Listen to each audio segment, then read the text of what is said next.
सो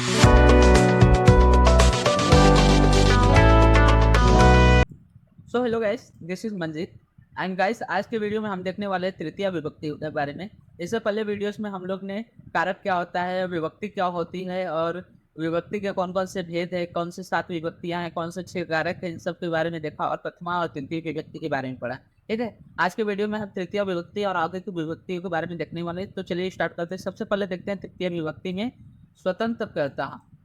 मतलब क्रिया में स्वतंत्रता से विवक्षित कारक की कर्ता संज्ञा होते हैं। मतलब जो क्रिया या फिर वाक्य रचना में जो स्वतंत्र होता है कार्य करने के लिए, उसकी कर्ता संज्ञा हो जाती है। ठीक है, उदाहरण के लिए बालक पढ़ती। अब यहाँ क्या है, बालक पढ़ती, बालक पढ़ती। इस वाक्य में क्या है, बालक एक वचन में है, तो इसी कारण जो पढ़ती धातु है वो भी क्रियापद भी एक वचन में। ठीक है, उसी के अनुसार अगर बालक द्विवचन में रहता, बालको रहता, तो उसके जगह पे पठंती आ जाता। ठीक है, तो इसके मतलब कर्ता के अनुसार क्या है, क्रियापद भी चेंज हो रहा है। इसमें क्या है, तो कर्ता एकदम स्वतंत्र है, इसीलिए इसे स्वतंत्र कर्ता आदि सूत्र से बताया गया है। ठीक है, तो इस वाक्य में क्या है, बालक एक वचन होने से पठती क्रियापद भी एक वचन है। यदि कर्ता द्विवचन रहे तो क्रियापद भी द्विवचन, और कर्ता बहुवचन रहे तो क्रिया भी बहुवचन हो जाता है। इसीलिए अर्थात कर्ता क्या है, इसमें स्वतंत्र रहता है। उसके बाद देखते हैं साधकतमम करण। इसमें क्या बताएगा कि क्रिया की सिद्धि के लिए जो सबसे सहायक चीज होती है या फिर जो सबसे सहायक होता है, उसी की करण संज्ञा हो जाती है। ठीक है, जैसे क्रिया की सिद्धि में जो उत्कृष्ट या फिर अत्यंत सहायक हो, उसकी करण संज्ञा हो जाती है।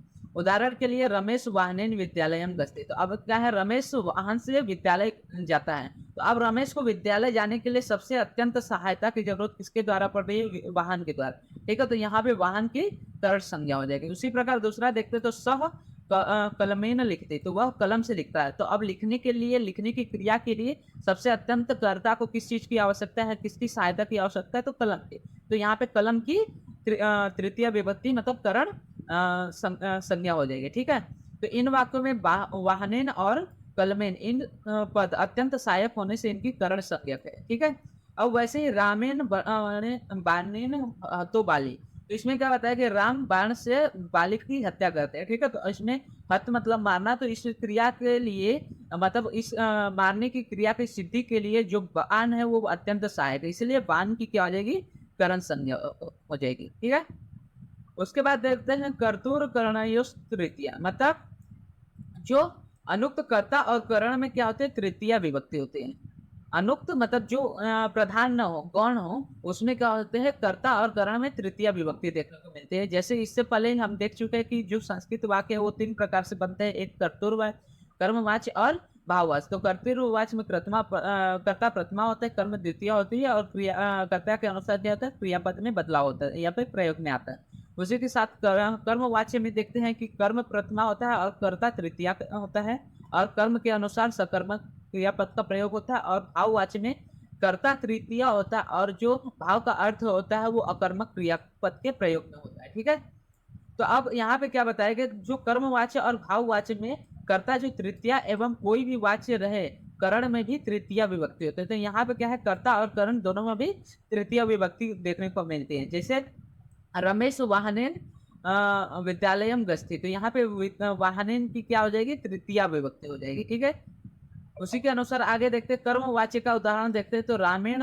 बानेन हतो बाली। तो इस वाक्य में क्या है कि बानेन जो पद है वो तृतीया करण में है, और कर्मवाच्य होने से जो राम है, रामेण पद को भी तृतीया कर्ता में। तो यहाँ पे क्या है, इसके पहले उदाहरण में हम लोग ने देखा रमेश वाहनेन विद्यालय गच्छति, तो ये क्या कर्तुर्वाच्य का उदाहरण है, इसलिए रमेश की क्या प्रथमा विभक्ति हो जाएगी और वाहन की तृतीया। लेकिन रामेण बनो बानेन हतो वाले, इसमें कर्मवाच्य होने के कारण राम की तृतीय विभक्ति हो जाएगी, साथ ही साथ जो बाण है, जो करण है, उसकी भी तृतीय विभक्ति दिखता है।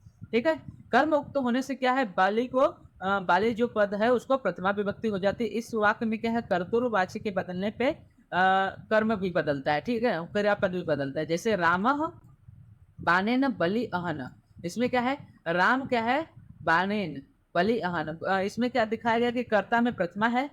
ठीक है, फिर बानेन में तो करण में तृतीया होगी, बलि कर्म में द्वितीय होगी, अहन मतलब मारना, ये आपका क्रियापद होगा। तो क्या है, कर्तुर्वाची में बदलने पर क्या हो जाता है, राम की प्रथमा विभक्ति हो जाती है। ठीक है, अब इसके बाद तृतीया उपपद विभक्ति देखते हैं। जिस प्रकार हमने द्वितीय उपपद देखा था उसी प्रकार तृतीय उपपद देखते हैं। तो इसमें क्या है, यनांग विकार मतलब अंग विकार में तृतीया विभक्ति लगती है। किसी भी प्रकार का अंग विकार रहे तो उसमें तृतीया लगती है। तृतीया में हमने दिखा थे अंतरा अंतरीण संयोग, अंतरा अंतरीण विना, फिर उसके बाद गत्यर्थक आदि सब चीजें देखे थे। इसमें देख रहे हैं कि अंग विकार मतलब किसी भी प्रकार का अंग में विकृति हो तो उसमें तृतीया विभक्ति होती है। जैसे यहाँ पे सहपादेन खंज मतलब वो पैर से उला है, ठीक है। तो यहाँ पे पैर में क्या है, विकार देखने को मिल रहा है, तो इसलिए वो यहाँ पे पाद की तृतीया विभक्ति हो जाएगी। सकर्णेन मतलब कान से बह रहा है तो यहाँ पे कर्ण की तृतीया हो जाएगी। और अच्छा कान मतलब आंख से अंधा है, काना है तो आंख की तृतीया हो जाएगी, ठीक है।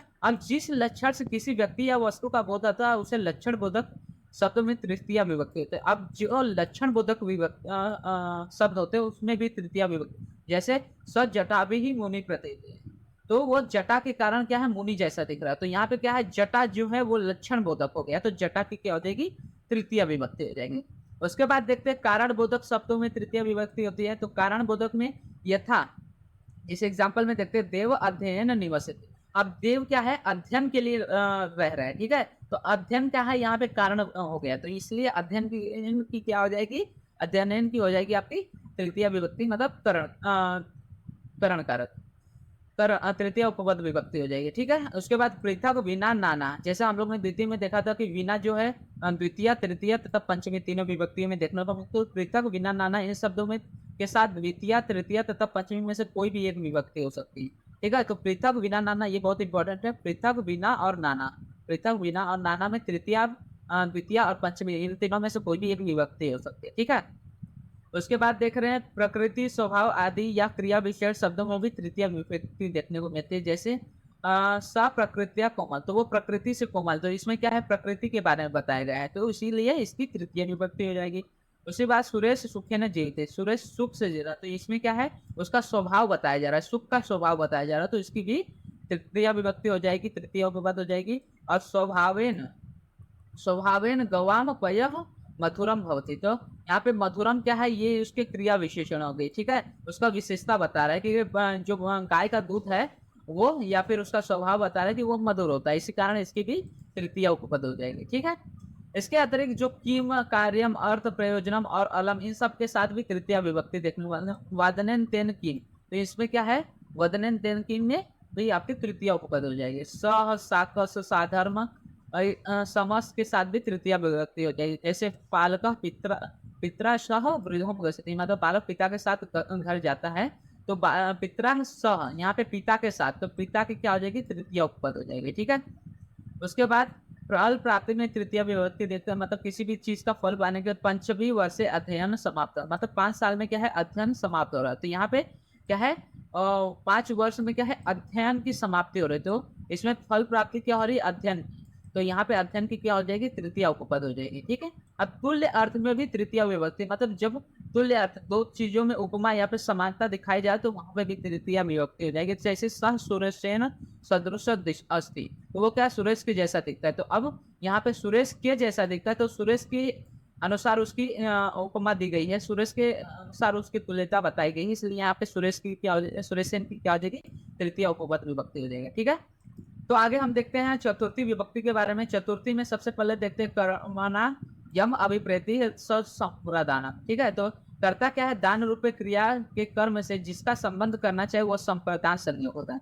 मतलब जो करता है वो अगर किसी भी दान रूपी, मतलब किसी के लिए कुछ दान आदि रूपी कार्य कर रहा है, उसके द्वारा उसके साथ संबंध स्थापित कर रहा है, तो वो संप्रदान संज्ञक हो जाता है। तात्पर्य है कि जिसे दान दिया जाता है वो संप्रदान है। जैसे एग्जाम्पल देखते हैं, तो राजा विप्राय गाम ददाते, तो राजा क्या है, विप्राय को गान मतलब गाय दे रहा है, तो इसमें क्या है, विप्राय को दे रहा है ना, तो विप्राय के साथ संप्रदान विभक्ति हो जाएगी, संप्रदान संज्ञा हो जाएगी। तो इसमें क्या है, इस वाक्य में राजा कर्ता गाम कर्म के द्वारा विप्र से संबंध करना चाहता है, इसलिए विप्राय पद की संप्रदान हो जाएगी, ठीक है।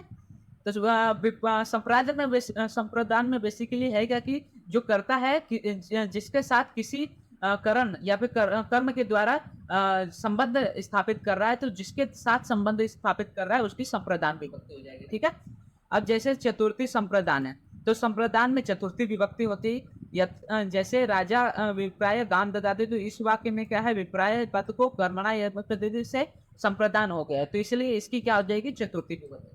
तो पहले हम लोग ने क्या किया, देखा कि राजा क्या है, गाय के द्वारा विप्राय से अपना संबंध स्थापित कर रहा है, तो विप्राय क्या हो गया, यहाँ पे संप्रदान कारक हो गया, यथा कर्मणे यम अभिप्रेति च संप्रदानम सूत्र से। अब संप्रदान होने के कारण चतुर्थी संप्रदान सूत्र से ये चतुर्थी विभक्ति हो गया, ठीक है।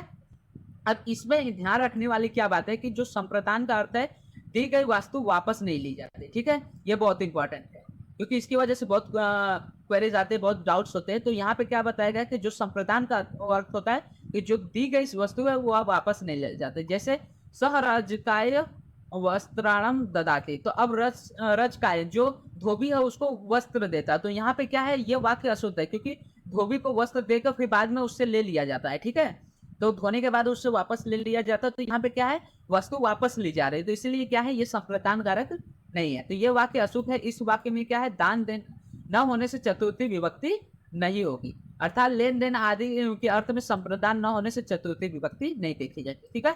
इसके बाद चतुर्थी उपपद विभक्ति देखते हैं, तो इसमें देखते हैं नमः स्वस्ति है, स्वाहा स्वधा अलम वसट, इन सभी जो वर्ण है, ये सब जो पद है, इसमें क्या है, चतुर्थी उपपद विभक्ति देखने को मिलते हैं। इसके एग्जाम्पल देखते हैं, तो हरये नमः, धन्वंतरये नमः, प्राज्ञाभ्य स्वस्ति, क्षत्रिय स्वस्ति, मतलब ये सभी जब शब्द देखने को, पद देखने को मिले, तो उसको चतुर्थी उपपद विभक्ति का प्रतीक देखना चाहिए, ठीक है। उसके बाद आगे देखते हैं, तो रुचि अर्थानाम प्रियणाम, मतलब रुचि के अनुसार, रुचि मतलब अच्छा लगना, तथा रुचि के अर्थ वाली जो अन्य धातुओं के योग में जिसको रुचि होती है, तो उसकी क्या हो जाती है, चतुर्थी विभक्ति हो जाते हैं। जैसे बालाय क्रीडनक रोचते, तो जो बच्चा है उसको क्रीडन अच्छा लगता है, तो क्रीडन की क्या हो जाएगी, यहाँ पे चतुर्थी पद हो जाएगी, ठीक है। उसके बाद तादे अर्थे चतुर्थी वाच्य, मतलब किसी प्रयोजन के लिए, किसी कारण के लिए, या फिर प्रयोजन किसी चीज की सिद्धि के लिए उस की जाने वाली क्रिया में जो उसका प्रयोजन होता है, उस प्रयोजन में चतुर्थी हो जाती है। जैसे साधु भुक्त है शिवम भजती, ठीक है, तो पुण्य के लिए साधु क्या है, शिव को भजना, तो यहाँ पे पुण्य जो है उसमें आपको चतुर्थी विभक्ति देखने को मिले। शिशु दुग्धाय प्रदंती, तो शिशु क्या है, आप दूध के लिए, बच्चा क्या है, दूध के लिए रो रहा है, तो यहाँ पे प्रयोजन क्या है, दूध है, तो दूध की क्या हो जाएगी, चतुर्थी उपपद विभक्ति हो जाएगी, ठीक है। इस प्रकार किसी भी प्रयोजन के लिए इसमें चतुर्थी विभक्ति हो जाएगी। उसी तरह नमः स्वति स्वस्था स्वधा, यह सब जो रहेगी उसमें भी चतुर्थी उपपद देखने को मिलेगी, और रुचि कारक जो चीजें रहेंगी उसमें भी चतुर्थी उपपद देखने को मिलेगी। उसके बाद देखते हैं क्रोध द्रोह है, ईर्ष्य असूया, ये सभी जो अर्थ वाले जिसके प्रति क्रोध द्रोह या ईर्ष्या की जाती है, जिसके प्रति की जाती है, जो कर रहा है वो नहीं, जिसके प्रति की जाती है उसमें चतुर्थी विभक्ति। जैसे शिक्षक छात्राय, तो छात्राय कुर्यात या कुप्यति वा, तो इसमें क्या है, शिक्षक जो होता है छात्र से कुपित हो रहा है, तो इसमें क्या है, छात्र के द्वारा ये सभी जो क्रोध ईर्ष्या आदि भावना उत्पन्न हो रही है, तो इसलिए इसमें जो छात्र है उसकी चतुर्थी उपपद विभक्ति हो जाएगी, ठीक है। अब दुर्जना सज्जनाय ईर्ष्यति, तो दुर्जन क्या है, सज्जन से ईर्ष्या कर रहा है, तो सज्जन से ईर्ष्या करने की वजह से जो सज्जन है उसकी चतुर्थी उपपद विभक्ति हो जाएगी, ठीक है। उसी के साथ साथ अब देखते हैं कथ, निवेदय, उपदेश, धारण, धारय, स्पृह, कल्पते, संपदित, इनके साथ जो ये जो क्रियापद है इनके साथ भी चतुर्थी देखने को मिलती है। उसी के साथ साथ हित और सुख शब्दों के साथ भी चतुर्थी होती है। जैसे अध्यापक बालकाय कथयति उपदेशयति हुआ, मतलब क्या है, अध्यापक जो है बालक को कथन के द्वारा उपदेश दे रहा है, तो इसमें क्या है, क्रिया जो हो रही है उपदेश देने की हो रही है, तो किसको दे रहे हैं, बालक को, तो बालक की क्या हो जाएगी, यहाँ पे चतुर्थी उपपद हो जाएगी, ठीक। अध्ययन ज्ञानाय कल्पते संपत्ते वा, तो इसमें क्या बताएगी, अध्ययन से क्या होता है, ज्ञान का संकल्प होता है, ज्ञान हमें प्राप्त होता है, ठीक है। तो इसमें प्राप्त होने वाली चीजें क्या है, यहाँ पे क्रियापद क्या है, इसमें संपद्यते हो जाएगी, तो इनके साथ जो क्रिया होती है उनकी चतुर्थी, मतलब कल्पत इनकी चतुर्थी हो जाएगी, ठीक है। जो निमित्त अर्थ होते हैं उसमें भी चतुर्थी हो जाएगी। जैसे धन आनंददायक होते, धन से आनंद होते, तो इसमें क्या है, धन क्या है, आनंद का निमित्त है, ठीक है, तो आनंद का निमित्त क्या है, धन, धन से क्या है, आनंद मिलता है, तो निमित्त क्या है, धन, तो इसमें क्या हो जाएगा, चतुर्थी विभक्ति हो जाएगी। उसी तरह तुम जो कृदंत प्रत्यांत रूप है, जो कि हम प्रत्यय आदि प्रत्यय जब पढ़ेंगे तो उसमें देखेंगे, तो प्रत्यय जो कृदंत प्रत्यय है उसमें उसके अर्थ में भी चतुर्थी विभक्ति होती है, अर्थात चतुर्थी विभक्ति का इस अर्थ प्रत्यांत रूपों में जैसे देखते हैं, सहपाठनाय याति, मतलब वो पढ़ने के लिए आता है या फिर पढ़ने के लिए जाता है, ठीक है। तो यहाँ पे पठनाय याति, इसमें भी चतुर्थी उपपद देखते हैं। उसी के साथ साथ चतुर्थी अर्थ में कुरुते या फिर अर्थम का भी प्रयोग, ज्ञानार्थम, इसमें भी चतुर्थी उपपद लग जाएगी, ठीक है। अब आगे देखते हैं पंचमी विभक्ति के बारे में। तो पंचमी विभक्ति में हम सबसे पहले देखते हैं ध्रुवम अपायो अपादानम, ठीक है। तो इस सूत्र में क्या बताया गया, अपाय मतलब विश्लेष का अर्थ है, मतलब अलग होने या पृथक होने का जिसमें अर्थ देखने को मिलता है, या फिर ध्रुव का अर्थ है जिसमें स्थिरता का अर्थ है, उसको हम या फिर जिससे अलगाव का अर्थ है, मतलब जो अलग किया जा रहा है और उसमें जो स्थिर है, तो जो स्थिर रूपी होता है उसकी अपादान संज्ञा हो जाती है। तो जैसे अगर दो विश्लेष है, मतलब दो चीजें हैं, उसमें से एक को उसके स्थिर चीज से ध्रुव मतलब अलग की जा रही है, पृथक की जा रही है, तो जो अलग हो रहा है और जिससे अलग हो रहा है स्थिर वस्तु से, तो उस स्थिर वस्तु की पंचमी विभक्ति या फिर अपादान संज्ञा हो जाएगी। जैसे यहाँ पर देखते हैं सूत्र का अर्थ हुआ कि जो अलग किया जा रहा हो उसमें से जो स्थिर अर्थात अवधि रूप कारक की अपादान संज्ञा हो जाएगी, मतलब जो स्थिर है उसकी अपादान, जिससे पृथक हो उसे अपादान करते हैं, ठीक है। सह ग्राम ग्रामाद आयति, वो गांव से आ रहा है, तो कहां से आ रहा है, गांव से, तो गांव से उसके अलगाव का भाव देख जा रहा है, तो गांव की क्या हो जाएगी, अपादान संज्ञा हो जाएगी, ठीक है।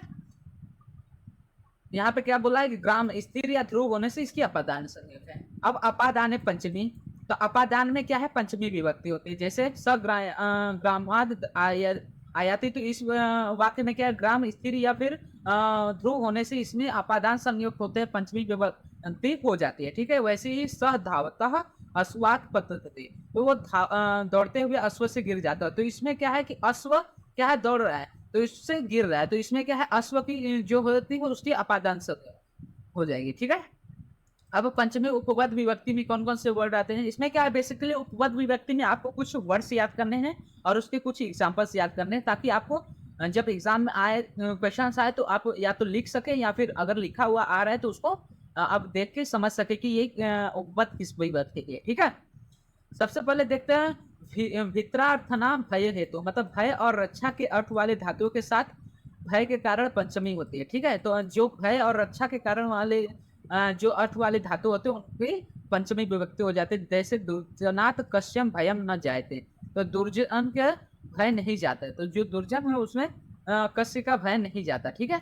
तो इसमें क्या हो जाएगा, कश्य का भय, ये होगा आपके पंचमी विभक्ति। मनुष्य रोगात विवेति, मनुष्य क्या है, रोग से डरता है, तो रोगात की यहाँ पे क्या हो जाएगी, पंचमी विभक्ति हो जाएगी, पंचमी उपपद। उसके बाद जुगुप्सात वीरमती प्रबाद्यति, इनके साथ भी पंचमी विभक्ति देखने को मिलती है। जैसे बालक अध्ययनाथ प्रमागति, इसमें अध्ययन की पंचमी उपपद हो जाएगी। उसी तरह छात्र स्वाध्यायात प्रमाद्यति वीरमतीवात, इसमें भी स्वाध्यायात की पंचमी उपपद हो जाएगी। जिस वस्तु से किसी को दूर किया जाए उसमें पंचमी होती है। जैसे कृषका तिलेभ्य व गांव वारेती, ठीक है। तो कृषक क्या है, तिलेभ्य से गांव को ले जा रहा है, ठीक है। तो इसमें क्या है, तिलेभ्य की हो जाएगी आपकी पंचमी उपपद। अध्यापक छात्रन पापात वारेती, तो इसमें उसकी पंचमी उपपद विभक्ति हो जाएगी। अब जायते प्रभवती उद्गछति उद्भवती, उसके बाद मिलियते प्रतीक्ष्यति, इन सभी के साथ भी पंचमी होती है, ठीक है। उसके बाद अन्य आरात इतर, ये सभी जो वर्ड हैं इन सब के साथ आप क्या है, पंचमी विभक्ति उपपद विभक्ति देखते हैं। जिस शिक्षक ने नियम पूर्वक विद्या सीखी जाए उससे पंचमी होती है, मतलब जिस शिक्षक से नियम पूर्वक, छात्र अध्यापकात अधीयते, मतलब छात्र अध्यापक से सीखता है या फिर उससे अध्ययन लेता है, तो इसमें अध्यापक जिसके द्वारा जिससे सीखी जा रही है उसकी पंचमी उपपद हो जाएगी। पृथक और बिना के साथ भी पंचमी होती है, ये हम पहले देख चुके हैं। तृतीय और तृतीया में, द्वितीय में हमने देखा था बिना के बारे में, तृतीय में पृथक बिना के बारे में देखा था, ठीक है। तो इसमें ये क्या है, इन दोनों में भी पंचमी विभक्ति देखने को मिलती है। तरप आदि में भी, और जो ल्यप अथवा कत्वा प्रत्यय होता है उसमें भी हमें ये विभक्ति देखने को मिलती है, पंचमी उपपद विभक्ति, ठीक है। तो आज के वीडियो के लिए बस इतना ही करते हैं। अगले वीडियो में हम षष्ठी और सप्तमी विभक्ति देखेंगे, फिर हमारा जो है विभक्ति प्रकरण वो खत्म हो जाएगा, कारक प्रकरण, ठीक है।